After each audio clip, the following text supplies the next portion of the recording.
Hi there, it's us again, and we're here out in public, as we say, and it's time for another Who review. And now it's time to enjoy our really expensively produced title sequence. We spent zero money on it, as you can tell.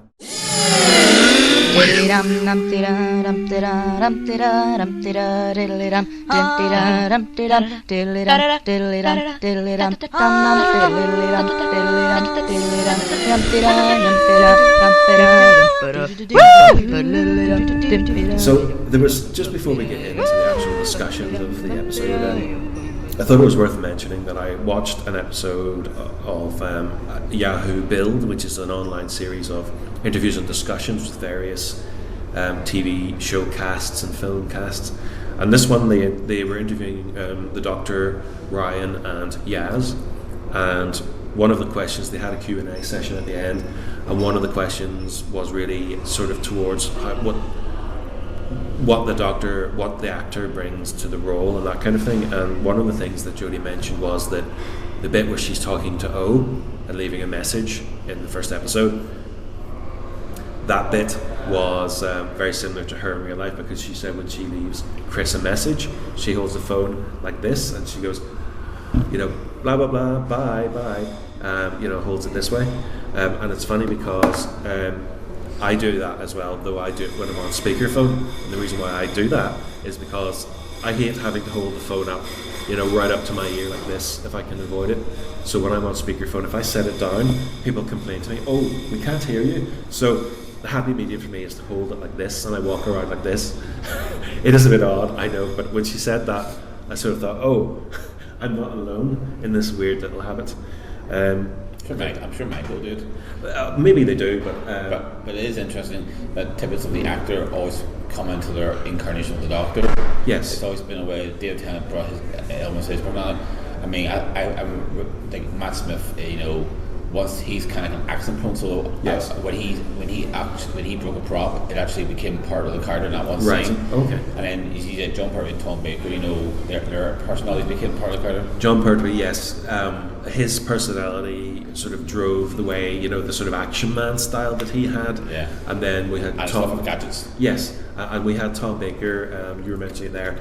He, Tom Baker's just as mad at real life as he is as the Doctor. Yeah, and people who've seen him will know this. And but yes, the other thing I wanted to sort of say about this before we start is about the fact that they mentioned the late Terrance Dicks at the end of the first episode. We didn't get a chance because of the way we were filming things to mention that when we were doing the review, but he was one of the people behind bringing the Master into existence. It was him and Barry Letts, I believe. I don't know if anyone else was involved in that. Well, as I said, no, and Barbara Holmes wrote the script. Right, yes, of course. So together, that you could say they created the character of the Master, who's developed quite a lot since then. Barbara Holmes wrote Terror of the Autons. Yes. And Barry Letts was the producer at the time, and Terrance Dicks was the script editor. They would like the team, that produced the golden era that was the John Pertwee era of Doctor Who. Yes, and funnily enough, I think this series is sort of veering towards the John Pertwee era in the style of story that they were talking about, because I mentioned it on Twitter briefly in my little message, that it was very, very Barry Letts, this particular episode that we're going to discuss today. And the other thing with it is it was written by Ed Hines, who this was a kind of controversial episode in the series last year, the one called It Takes You Away. A lot of people were like, what the hell? But for me, it was probably my favourite episode next to Kablam, because the reason why I say that is because, alright, maybe the story itself had one or two issues with it that way, but I just loved this idea of what was the name of I forget the name of the being, the being that was in control of that particular universe. But a frog. Yes, but at the end they were a frog with Grace's voice, and it was just so off the wall, but in an original way.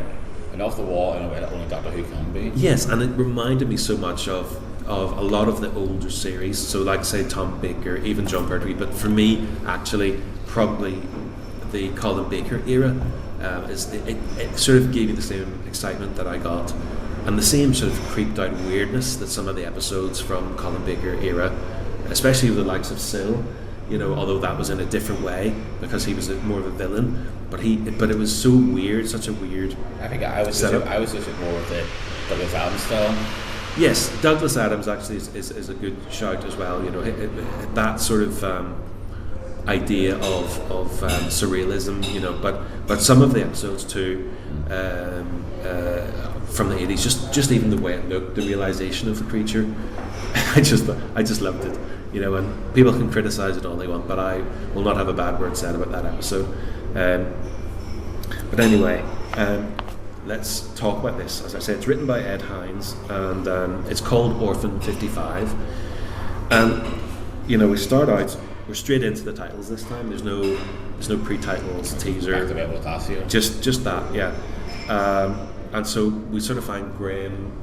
He's kind of using a vending machine on the TARDIS. I presume that the TARDIS is renting out or leasing vending machines. Because these things, it came out of nowhere, and I was like, it just felt like it just didn't feel set up well. It reminded me of, I was thinking of Red Dwarf, the way they have the JMC vending machines that talk, and they're there and they're part of a company.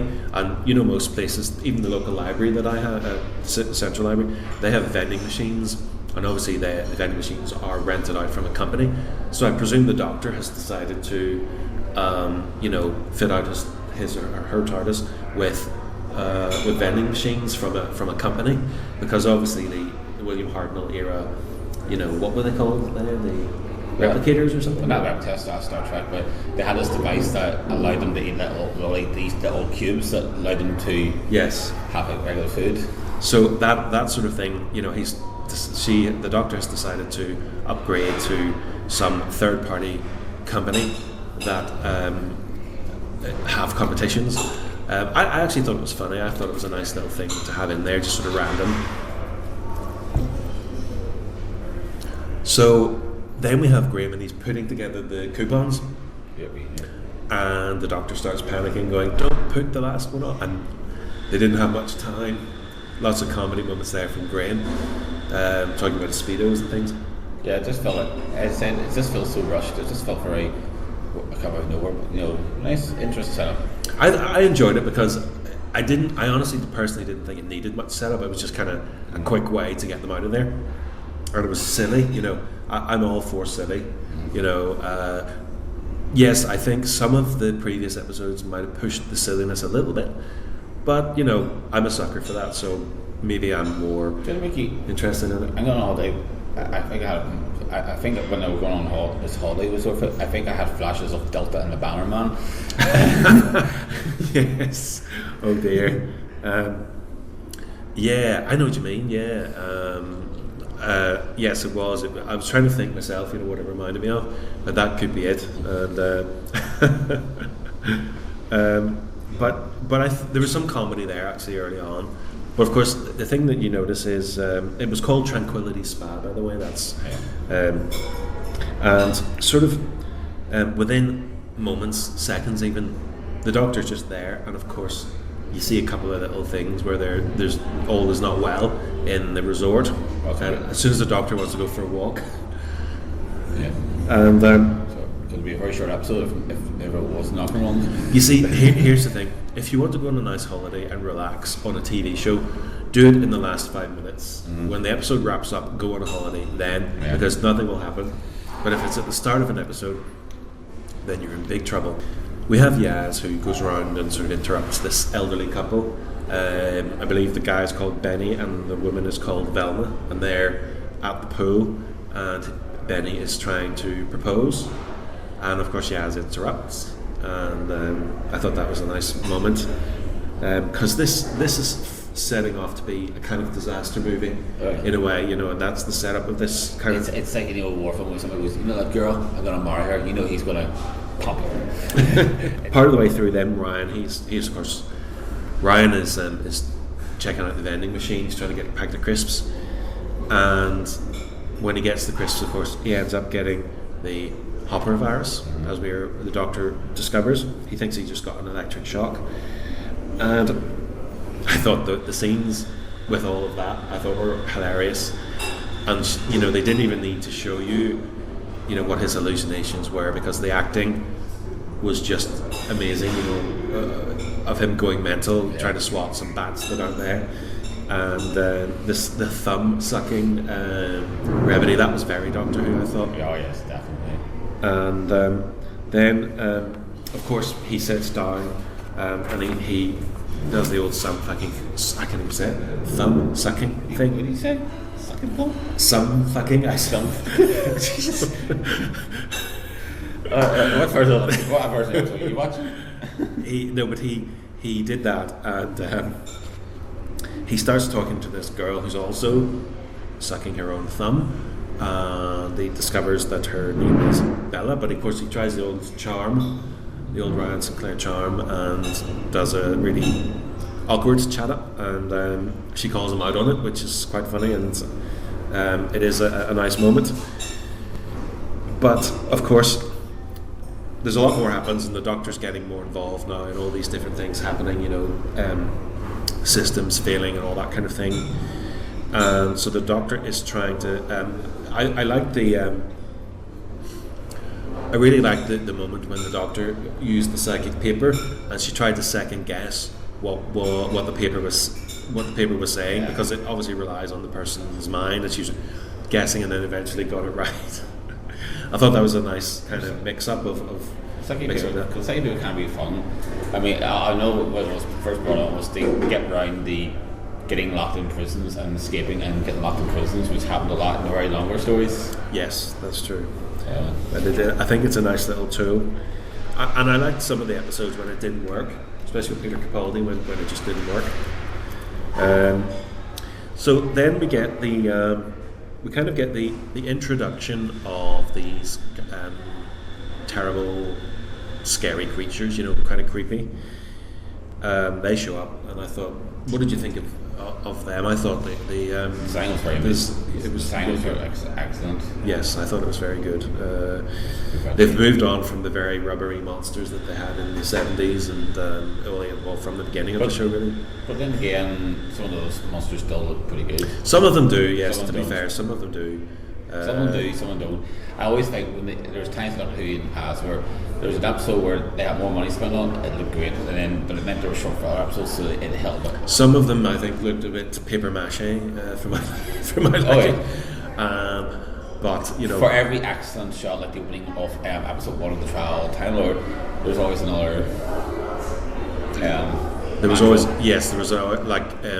bubble wrap or paper mache or something, But then again, mentioning bubble wrap, in the Ark in Space, which is a cracking story, bubble wrap was something new those days. Yeah, this is true. But yeah, we have come a long way. I'm glad they're still using prosthetics. Yes, no, I think it's good, and it's kind of a mix between that and CGI. What I was going to say, Graham meets this father and son team. Now, I didn't realise this. I watched the episode twice so I could talk about it here. I watched it on Sunday and then I watched it again yesterday.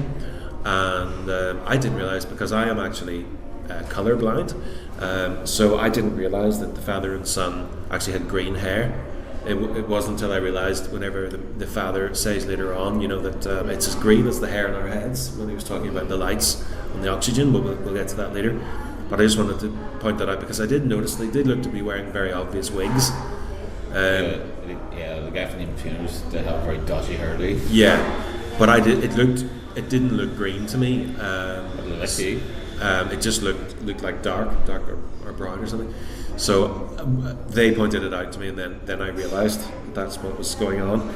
And then so we have some more sort of dialogue between Ryan and Bella, and they kind of then reveal that actually they were talking nonsense earlier on when she said she was a hotel critic and he said he was a brain surgeon for pilots or whatever, or pilot brain surgeon, whatever it was he said. I made a side note here to say that he mentions, I actually work in a warehouse, and I was just thinking, is he holding down a job and travelling in space and time? You know, that's. Well, that's the job he had when he left the Doctor. Yes, but what I'm saying is, you know, he's still claiming to be working there. So, you know, do the companions still have time to work? I don't know.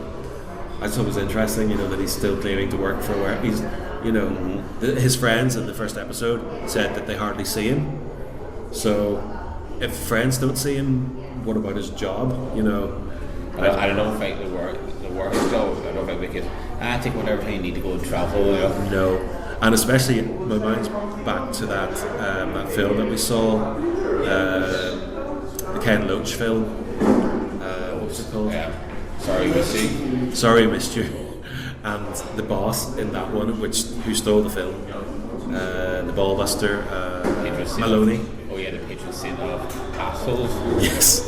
If you should watch that film, it's really, really good. But and also it opened your eyes to what those delivery drivers who work for Amazon have to go through. Exactly. It's opened my heart. I don't still understand. I couldn't do it. I certainly couldn't do that job. No, I couldn't do it either. And you know, there's a lot that goes into it. I mean, we should actually do an episode about that one, actually, that film. But just Ryan kind of reminded me of that whenever he started talking about it on the episode, because it is just something, you know, that I thought we should talk about. So yeah, then we find out that of course the resort is not real, and it only goes to a certain distance before it ends. It's a fakecation, as they called it. And so it's at this point then when they decide that they're going to go and look for Benny because he's missing. As soon as I saw him pick up the hat, it's a true disaster movie moment. You think he's a goner. But they sort of dragged that out a little bit, literally dragged it out. Yeah, because how many times did she say Benny, Benny, Benny, Benny? Where's my Benny? Should have said yes, you miserable. No. And then there was a point when they got out of the van to go back in again. Yes, because while we're driving along in this vehicle, which was a bit like the episode Midnight, it sort of had that look. But anyway, the so-called Orphan planet, that's what we find out it is, which the doctor sort of explains that it became too toxic for life. And Kane then talks about terraforming, and that's when we find out what her story is and what she's involved in. So then at this point, Velma, the woman, where's my Benny? You know, she takes off her necklace and throws it on the floor. And it's like, you know, to use this to pay for the search. So kind of they pick it up and they go, oh, all right. So the ball busting woman's like, oh, all right, I'll do it for your necklace. You know, even though she doesn't know, it could be fake for all she knows. But anyway, then the doctor sort of starts asking about the dregs, you know, and they're very sort of cagey about it. You know, they I noticed that the Kane sort of, she shoots a look at her team as if to say, don't you dare say anything. And so it's kind of like, keep your mouth shut. And then, so she discovers that the dregs are what she calls apex predators. And they're capable of adapting their weapons, of course, Borg style, but still very interesting. And the visuals on this are really, really good as well. Very sort of very disaster movie. But then, of course, we have the comedy moments, you know, where Ryan is talking to Bella again, and the doctor sort of sits in between them, like, what are we doing here? You know, what are we talking about? Where are we up to? And Yaz is like, oh yeah, what are you talking about? You know, I thought that was quite, yeah. And they both sort of agree, you know, oh yeah, we both have dead parents, but she's obviously, Bella at this point is not being very straight with everyone. She's the kind of, not a red herring, but you know, she has her own agenda, a different agenda. We don't really know what it is though at this point. So then, as you say, they hit a trap and the vehicle crashes, fine, that's great. Then they all go outside and get attacked, and the woman starts screaming, Velma starts screaming, Benny, Benny, like, yeah, it's like, shut up, you're gonna get killed. And then they go back into the van, so they go, why the hell did you just say the van first? Yeah, you should. The doctor, they probably thought, you know, oh, we'll wing it, you know, we need to get to this place. But, yeah, I don't understand that bit. That was a little bit of a plot hole. I don't know. I guess the purpose of that was to show that the woman Velma was really wanted to find Benny and that sort of thing. Maybe it was helping that story. I don't know. Benny. But then of course, when they're back inside, we hear Benny, and I did think that was a very sort of sweet moment. You know, like we hear his voice, you think, oh, he's okay, and he's like, you know, got 2 questions for you. You know, one of them, will you marry me? And 2, will somebody shoot me? Just what every romance wants. You know? And of course, she says yes and all of that. But I did think that was a very sweet moment. I did enjoy that, but it's kind of like we don't really know what happened there. I made a note to say what happened here, because there's a lot of stuff going on that you don't see, and you're having to fill in the blanks yourself, and you're just like, I find that from a lot of children years stories. It was just, I just wondered, because it's all right for some things to be like that, but this was almost one whole plot point that was off screen. It was just like, all right. What were they doing? Yeah, what? Because at one point I thought, has Benny become one of them or something? I thought, Or were they mimicking him? Were they mimicking him like Terminator 2 style? You know, it wasn't clear, or were they just dragging his half-dead body around? You know, to taunt them. You know, which seemed to be the thing. And then of course, they head to the tunnels, and Kane, you know, the sort of leader, I suppose, of that team, and she says, "Oh, I shot him." Did you see Benny? Yeah, I shot him. What? He asked me to. I shot him. She just seemed like not that bothered by it, you know. I'm off to Emma's to fix Emma. I thought her character was all over the place a little bit. You know, she obviously then the next punch. That was also glossed over. I had to go. What was she doing again? Yeah, it was a point. It was just a bit confusing, really. I mean, don't get me wrong. I think the character had a lot of potential, but then we found out she's actually the mother of Bella. When they head to the tunnels, and she reveals she shot Benny, and then Bella turns a gun on them. And she says, "Look, you better let me out of here." And she's like, "Nobody's leaving here." And then she goes, "Oh," and that's when we find out, oh, her name is Trixie Bell. Bob Geldof? Anyone?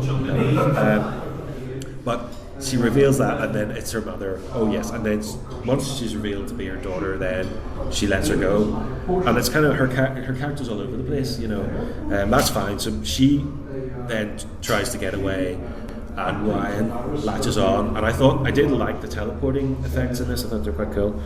But she teleports with Ryan back to the Tranquility place, and she says, "Oh, we're gonna burn it down," you know.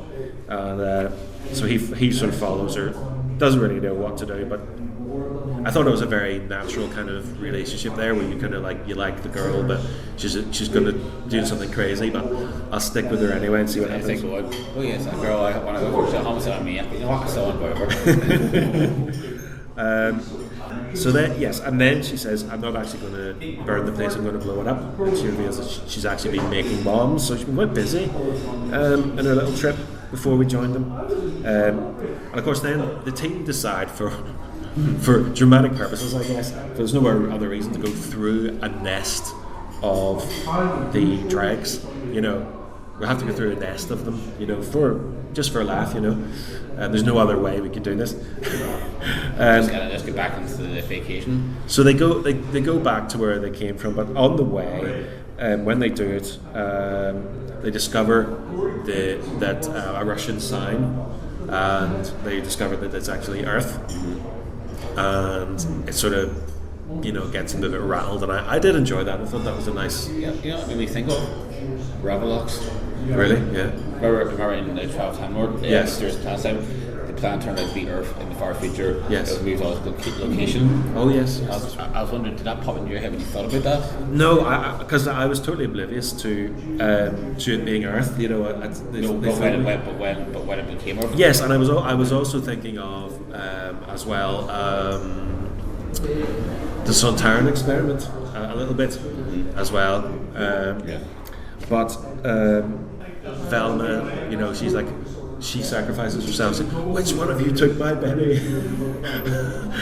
I want you to kill me first." what was she going to do? I don't know. I think she was just getting on time. The old. No, I know that, but it's always the old heroic sacrifice. But yeah, I don't think she's going to go full Rambo on him. No, I did enjoy that and everything, but I just meant the way she was talking to them. Which one of you, which wasn't going to do anything with them. I think she's going full Rambo. Yeah. And but I thought that was very emotional, very nice. I liked that, but then they get to the Drag's nest and they go through, and then the Doctor. This is it. The Doctor, very sort of Vulcan-like, mind melds with the one of the Drags and sees. Yes, she discovers that what we know is that they were mutated humans that survived the whatever it was that happened to Earth, and they breathe in carbon monoxide and breathe out oxygen. And I liked her explanation of it, like a very angry tree. I thought that was brilliant. And she was able to get her oxygen back. So I thought that was nice. The nice touch there. And then we get to the fact this is another example of the character of Kane being all over the place. Then she decides that she's going to sacrifice herself, and we have that whole bit where we think the Doctor leaves her because she thinks, she's never going to make it, and assuming that she's dead. And then the Doctor gets back and she confirms with Ryan and Yaz that Orphan 55 is indeed Earth, and the Dregs are related to humans or of human descent, whatever way you want to say that. And then she says the famous line, I don't know if you noticed this, but she says, when I say run, run. Some people have mentioned that they didn't think that she was the Doctor until the first episode of this new series when she sees Gallifrey. Some people have said, that's when she became the Doctor. But I think she definitely is finding her feet more as a character in this, but she's still not really revealing very much. About what she is or who she is. I'm still working around where I'm like, if I'm happy with what Chibnall's doing with Doctor Who after falling off with Stephen Moffat. Well, I think, I want to give him a chance. Like I say, I hate to think of people dictating what way films and TV shows should go, but obviously we can give our opinion. I think fandom has become very vicious, even more so than it was. Yeah. I mean, I'm of certain things having it a certain way, or respecting what came before. I don't mind change, but it has to respect what came before. If I'm watching something that doesn't feel like what I'm watching before, then it loses what it is to me. Yes. I think you need to be very careful. There's a balance. How you treat it. Yeah. There's a balance. I mean, you can go too safe and basically end up making a rehash of what came before, or you can end up changing too much that it becomes. It's got the same name, but it doesn't have the same heart. So there's a line between the two. It's finding the middle ground between those two. But I honestly think Jodie is very good in this, and I just think she hasn't been given the material, but she finally is being given some stuff. And I thought her Doctor in this episode was very, very assertive. And on par. Not that she wasn't assertive in the previous episodes, but it just seemed more obvious in this episode, really. I don't want to say, I'm not trying to criticise her or anyone's performance from last series in any way. I just was let down by some of the story details in the last series. I did enjoy it. I have to say I did enjoy the last series, and it's just more some of the plot points and things for me. I didn't feel, I felt they could have been better or more realised, or do you know what I mean? So it's like the spider episode was kind of, some of it tailed off. They built up to a certain thing and then it didn't follow through. Whereas I think they're following through a lot more with these episodes. And one of the things I wanted to say actually about this, she comes back then and she says to Bella that Kane, her mother, didn't make it. And it's another one of those fake out deaths where she didn't make it, and as we know, we'll get to in a second, she does come back. So it's kind of, building that emotion about, she's lost her mother. She hasn't really. So you kind of think, what's happening with that character of Kane is another point I didn't get. I get what they were trying to say with her, but it was all over the place, I think. Just a little point. Nothing major, of course. But then they get to the point where they decide to use the Hopper virus, which handily enough the Doctor kept, and they use it to convert Cerulean-3 to Cerulean-4, because I don't know about you, but you know, I hate to have to convert my Cerulean, and it leads. You see the Doctor. This is what I was saying about being assertive and things like that. Is Bella turns around to the Doctor, why should I listen to you? Why should I take orders from you? And the Doctor turns around and just basically says, you know, this is your mess. You need to clean it up.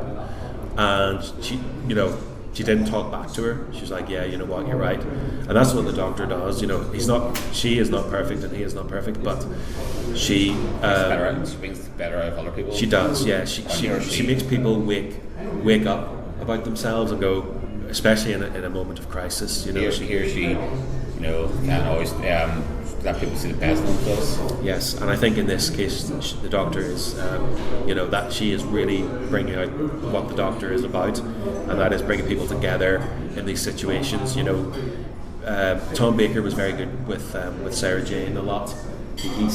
Their relationship was very, very, you know, a good blueprint for Doctor companions, I think. Yes, there was whenever they sort of, they're called to action and they go out, and Graham goes out with the mechanic, and the mechanic's like, you know, do this and get the Cerulean, and Graham's like, are you having a laugh? I'm a bus driver. I thought that was a great sort of Graham moment, you know, great comedy moment. Yeah, he didn't do anything until the guy's son came back. Yeah. But you know, it's kind of, he's being true to the character of Graham. He's not suddenly being a genius, you know, which can happen sometimes in these things where if they need someone to be an assistant, they suddenly know more than they do. Yeah, I happen to know. I did an electronics course, so therefore I'm the work we can do. Yeah. I think Rodney was 3 GCEs. From only those courses, yeah. No, he can do everything. So I forgot to mention actually.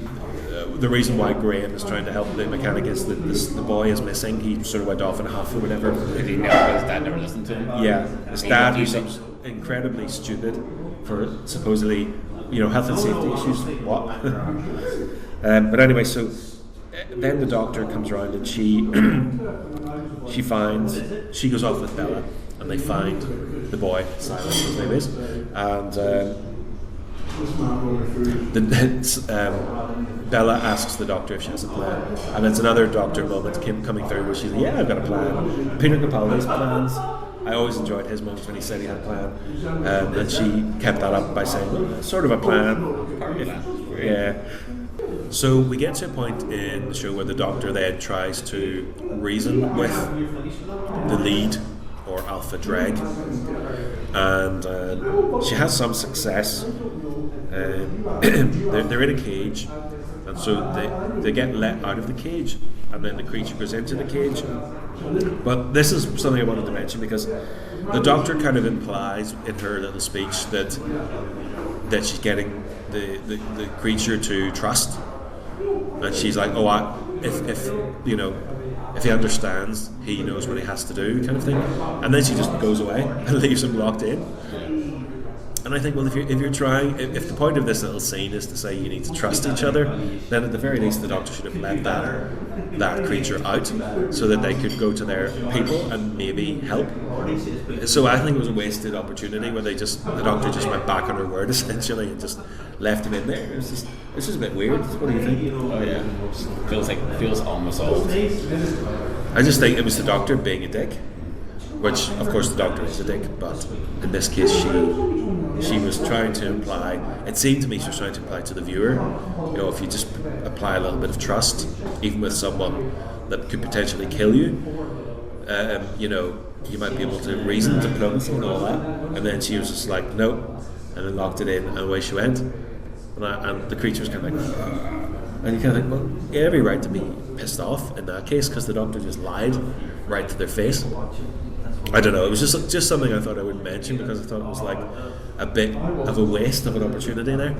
Then, out of nowhere, Kane pops up, and it's like, hi, I didn't die. It was like no explanation of how she escaped, or just suddenly, I'm back, you know.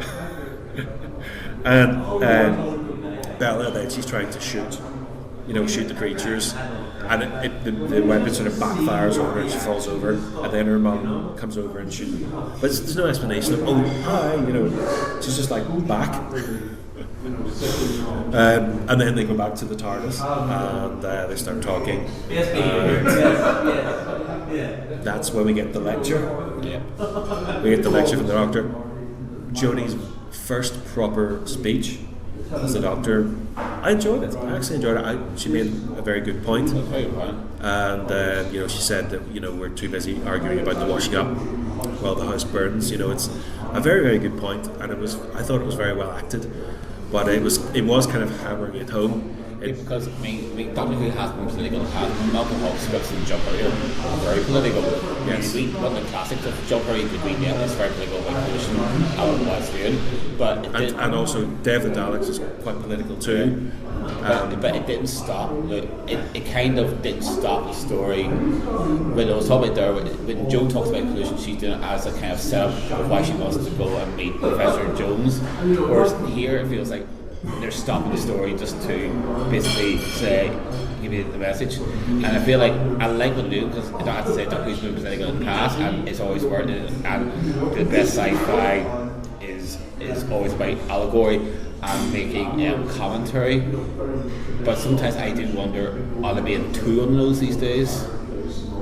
I mean, I enjoyed it because it was interesting. Subtlety seems to be it's lacking. Subtlety seems to be lacking. But I did enjoy it because it is interesting, to tell these stories about what could Earth be like. I think it's interesting to see the story, from that point of view of being in the future and what the Earth could be, and if you just ignore things and just let it get to that state. But then she says, we do have nothing set in stone. We can change the future. It's kind of it's a nice message. I just think it's very.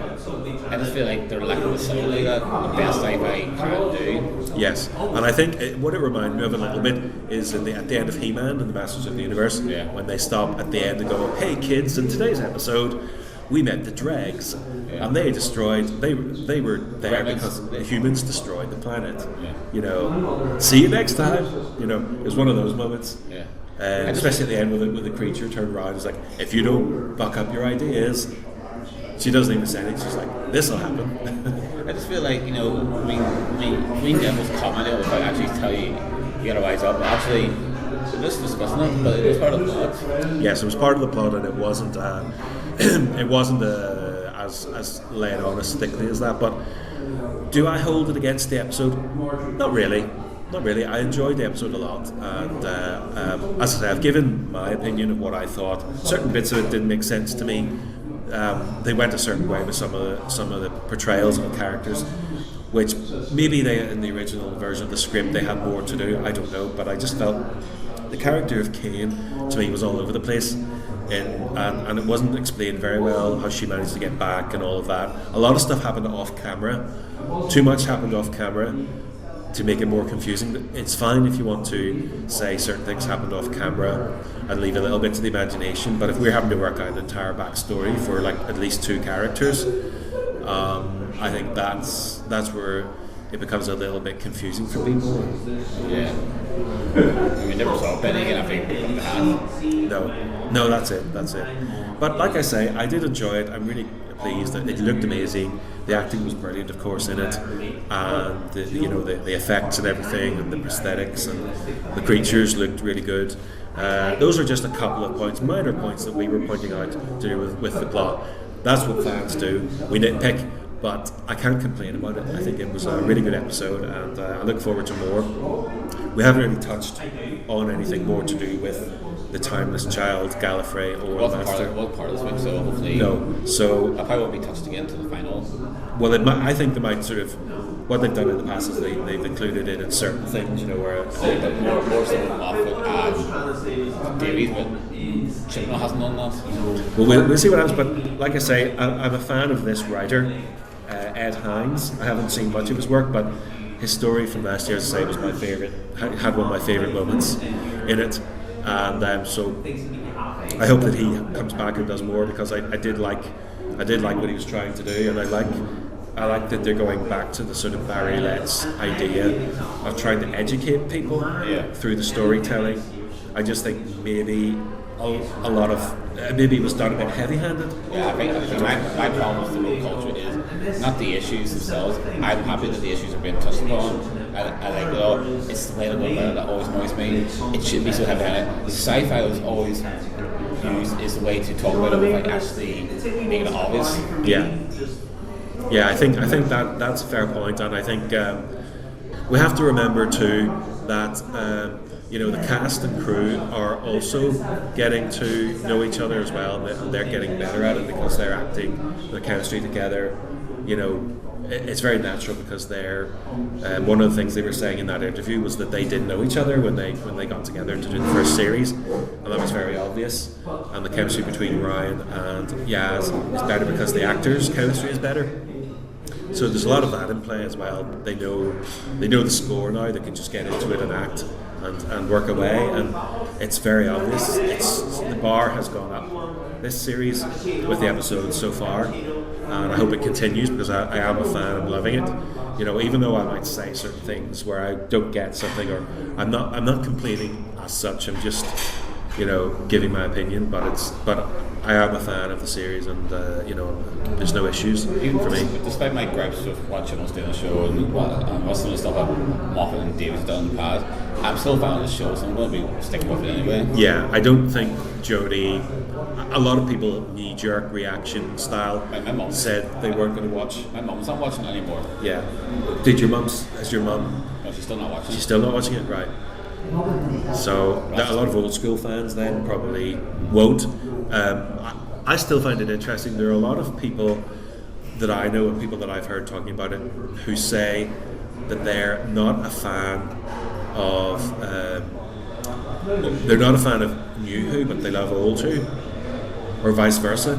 So it's kind of controversial to be a fan of both. I didn't realise it was controversial, but I've enjoyed all of them. I've never seen it controversial. I've always seen the modern Who as a continuation of classic Who. Yeah, because a lot of the things that they're doing in the show now, it would have been amazing to have them do it in the show even in the 80s. They just were never given the budget.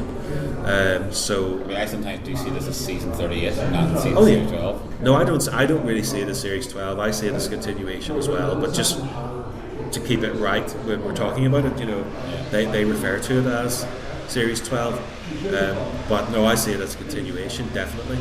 I see it as season 38.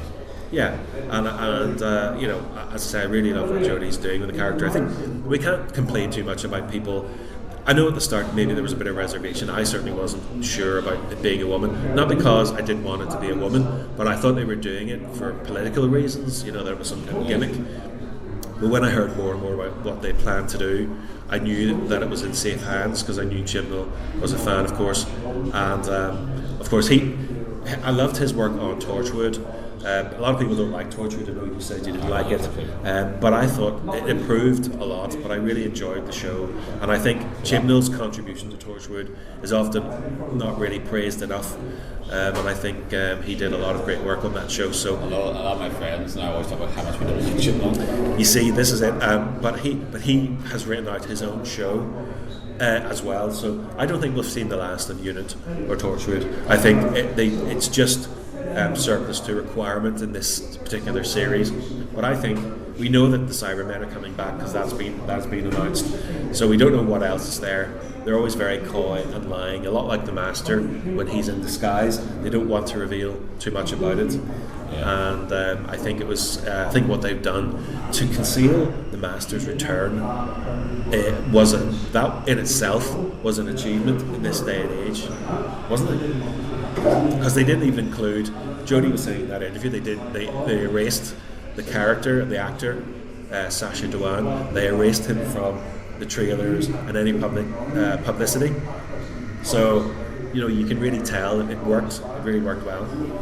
And even they were talking about it in our previous review, and anyone that I've spoken to about it, we've all said the same thing, that the transition of him revealing he's the Master was so well played and well performed. And then the next episode, they on set, they said that on set when they knew what was happening, they knew what was sort of going on.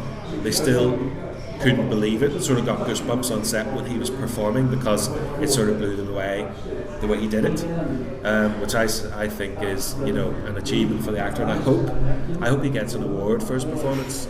In the TV Choice Awards. I really hope. I think the show is a contender for that this year because they haven't been there for a bit. But I think certainly the episodes are of that level. But we'll see. But overall, did you enjoy the episode then?